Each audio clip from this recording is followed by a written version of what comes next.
What's going on, everybody? Welcome in to the Crypto Logic podcast, man, where we bring you all the latest news and bring you some of the market sentiment as well. Sediment. On today's episode, man, we're going to be talking about Ethereum EP1559 goes live. It actually went live today. Coinbase users are now going to be able to buy crypto with their Apple Pay. And Ripple has been granted the necessary documents from Binance. And we're going to leave timestamps down at the bottom so you guys can, pick and choose which article you guys want to listen to and find out which news is more relevant to you. And then at the end of the show, we're going to be talking about the money markets, what Bitcoin is doing, the winners and losers of the day, and give you some knowledge and some understanding so you can take that and, grow your portfolio with it. All right. So that being said, not financial advice. Yeah, not financial advice. Thank you, John. I really appreciate that. So the first thing that we're going to be talking about today is the EIP1559. Ethereum's London hard fork goes live today. So with the upgrade triggered, Ethereum will now undergo a significant overhaul of the network's transaction fee market and other parameters. Parameters such as gas fees, refunds, among others. Under EIP 1559, each transaction on Ethereum will invoke burning the base fee, which automatically decreases the Ethereum, or ETH, which is the ticker, circulating supply. Several exchanges, including Binance, announced a temporary pause to deposit withdrawal on Ethereum network due to the London fork. Now, I know what's coming. I got an email that they were saying that they were going to pause it, but now it's resumed already. So, okay. Yeah. They probably had to make sure that it wasn't everything, allow that update to go smoothly and let Ethereum start burning its fees and see how it's going to affect the price and everything like that. Because it jumped up like 6-7%. It was up 6% in like an hour. Yeah. So it's already burnt over $10,000. It's like a second. It's like 10,000. It's burned over $2 million worth of tokens, but it's burning like 10,000 a second or something like that. Yeah, it's crazy. That's what we talked in the last video. It's crazy. All those transactions that are going on, that go on Ethereum on a day-to-day basis, every hour, every minute, every second is literally just burning and burning and burning and burning these fees. It's burning these tokens and making Ethereum scarce. And over the next few weeks, I'm pretty sure we're gonna see a skyrocket in Ethereum prices. Not financial advice, but hey. And there's such thing as Bitcoin dominance, as everyone knows, but I recently found out, because John told me, that there's a such thing as Ethereum dominance as well. Like Bitcoin primarily has, I think, like 45% of the market. 46 now, but Ethereum is sitting at around like 19-20%. So if Ethereum goes up, you might see some of the altcoins kind of follow with it, just the ones based on the Ethereum blockchain. So should be pretty interesting. We said yesterday, we're hoping Bitcoin goes down. I want it personally down to like 35%. Lower that dominance down, give Ethereum like 25, and then give the altcoins the rest. But yeah, totally. All right, moving on to the next article, which is going to be Coinbase users are now going to be able to buy crypto with Apple Pay. It's pretty dope. Oh yeah, crypto exchange Coinbase announced on Thursday that users can now use Apple Pay to purchase crypto assets on its platform, with Google Pay integration to follow. Today, we're introducing a new and seamless way to enable crypto buys with linked debit cards to Apple Pay and Google Pay, and instant cash outs of up to $100,000 per transaction available 24/7. If you already have a Visa or MasterCard debit card linked to your Apple Wallet, Apple Pay will automatically appear as a payment method when you're buying crypto with Coinbase. Oh, I did see that the other day. I gotta try that out. I was gonna top up my Coinbase card to get gas the other day, and I saw that I could pay with Apple Pay. I mean, I'm like, if you can probably link, because I have my credit card linked on there too, but I'm pretty sure my credit card will decline it itself, because it's Capital One is right now is like, it says linked with debit cards. So I don't think you can use credit cards for that's right cool now. Though, but that's good. It's faster. It's gonna be faster because it's like instant. So you pull the money from your debit card, and it's like making a payment on your bank statement. It's like a payment transaction. So it's gonna get pulled and you top your card up instantly. So that's pretty cool. I mean, I like the Coinbase platform, and I do like their debit card. The only thing I wish is, I feel like it should have been like the Crypto.com card. The Crypto.com card, it just feels like, I don't know, like powerful, for lack of a better, but the Coinbase card, I feel like if I like put it in my wallet and I sit on my wallet, it might bend it or break it or something. I don't know, it's kind of flimsy. Maybe, Coinbase, if you guys are watching this, can you guys make maybe a metal Coinbase card? I think that would be actually really dope. Yeah, But, it's exciting. It's gonna we'll make see. be easier for a lot of people moving forward to top up their crypto card. So Facts. All right, guys, we are moving on to the next article, and this one is talking about, XRP got granted the documents that it needed for Binance. Now, earlier in the week, during the case, Ripple CEO asked for these documents from Binance, and we weren't really sure if they were going to get them or not. But article came out today stating that they actually did get it. Brad Garlinghouse application. Yeah. Brad Garlinghouse application to collect rewards from Binance was approved by Sarah Netburn. That's a pretty dope name. The presiding judge in Ripple's continuing case with the SEC.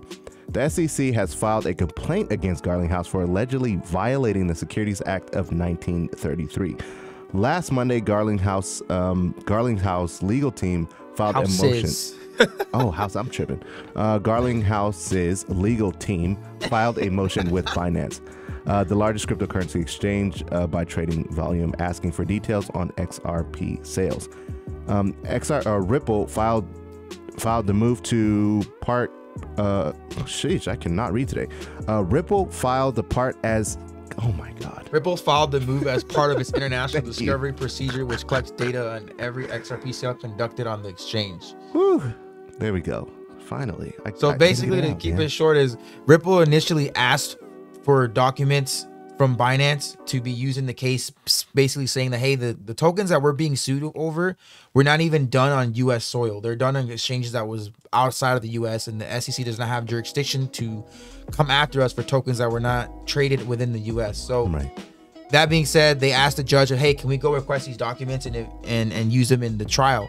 And the judge the next day said, yes, you can go get them. And then they went and asked Binance for them. And then today or yesterday, Binance gave them the documents. So now Brad Garlinghouse, the Ripple team, the legal team, they have the documents now. So it's going to be good. It's a good ammunition for them to go into this case. And now they're going to showcase like, hey, all these XRP tokens you're suing us for, none of them were done on exchanges on the US.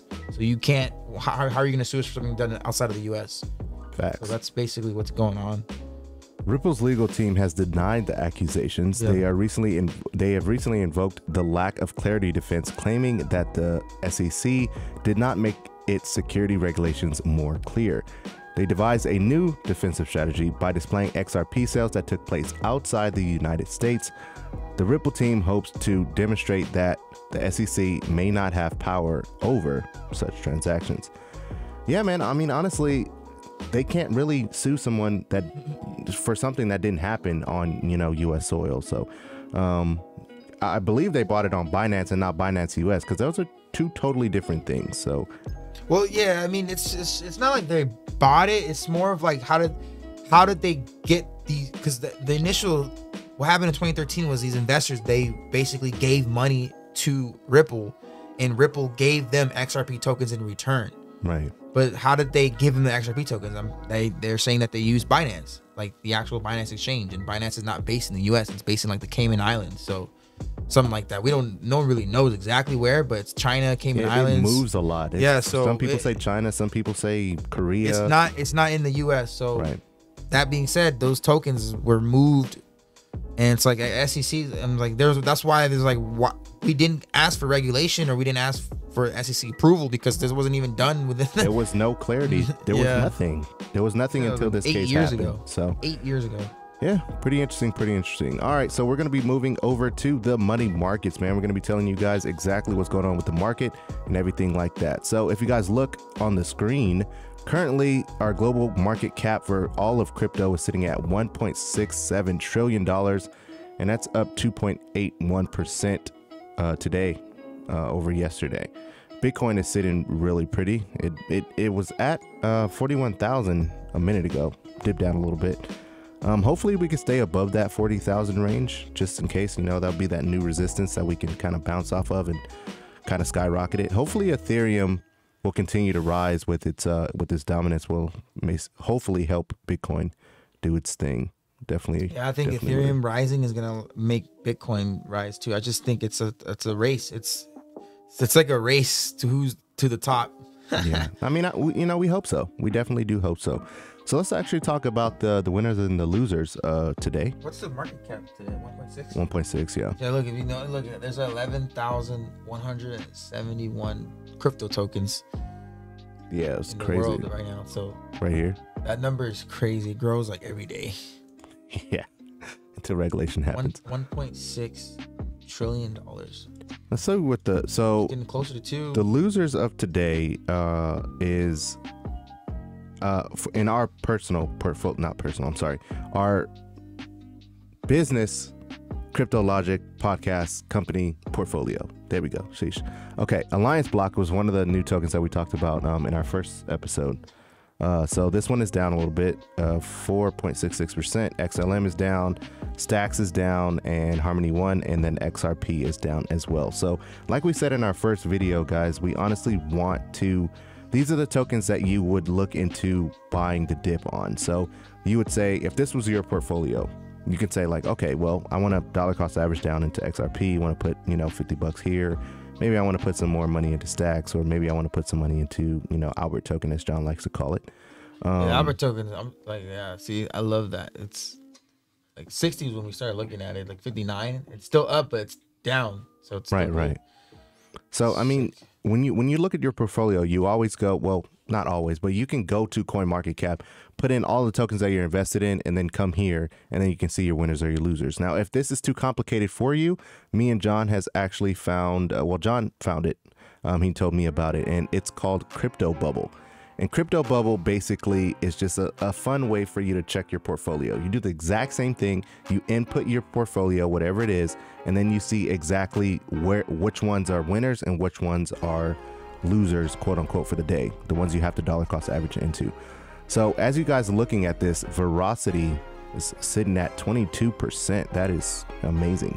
VXV is sitting pretty high as well. We got, Algorand, sitting pretty good as well. That's Eagle. Is it? No, that's Elrond. Yeah, you were talking about Algorand. Sorry, I said that's Eagle. That's the one that you. Yeah, just Elrond. Sorry. Algorand is the other. It's a different. Algo is this one. Algorand. Yeah, sorry guys. So these are the ones. This is what it looks like when it's red, right? So you'd come in here and you'll say, okay, XLM is red, Albert token is red. Where is all the other ones? VRA's moving today. VXV's moving today. Those XRP is kind of small right now. So the bigger the circle, the bigger the bubble, the bigger the gain of that day, right? Yeah.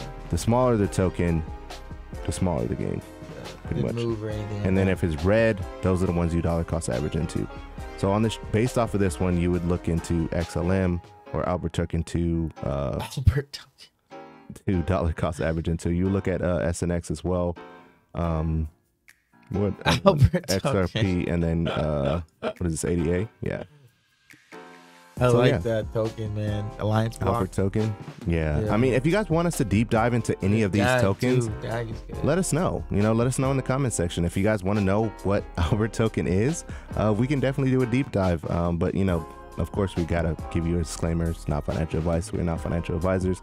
We're not telling you to get in these coins. These are just tokens that we're currently into as a company. So hopefully you guys found some value today. Yeah, that's a pretty fast episode. Yeah, man. I like this new structure. Like I said, it's interesting because now we're not just telling you guys about one piece of news. We're literally giving you the top news of that of the current day. So it's actually pretty dope. I like this new structure. Some big things coming up though in regards to the crypto space, man. Ethereum is setting off. It's gonna set off the bull run. I think the utility run with Bitcoin hitting its 70,000 block. So usually whenever that happens after a Bitcoin halving, the 70,000 block usually always ends up with a price appreciation for Bitcoin. And that's the second catalyst. And then the XRP lawsuit is another catalyst. Regulations, another catalyst.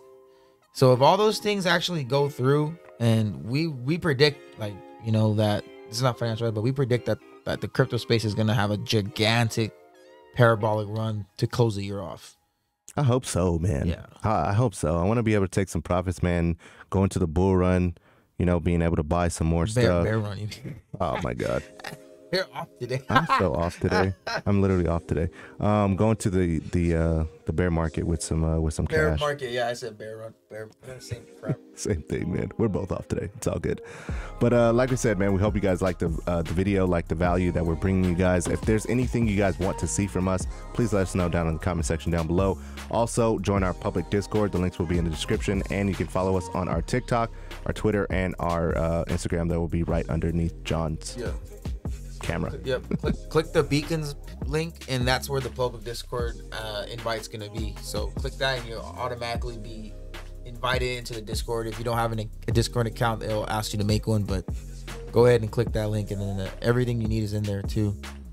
Also, you got some discounts there as well. You get free Bitcoin with Uphold if you guys click the link and sign up with there, and you also get free $25 with crypto.com if you guys want to sign up there as well. So thank you guys so much, and we'll see you guys in the next one. Take care. God bless. Be safe. Peace.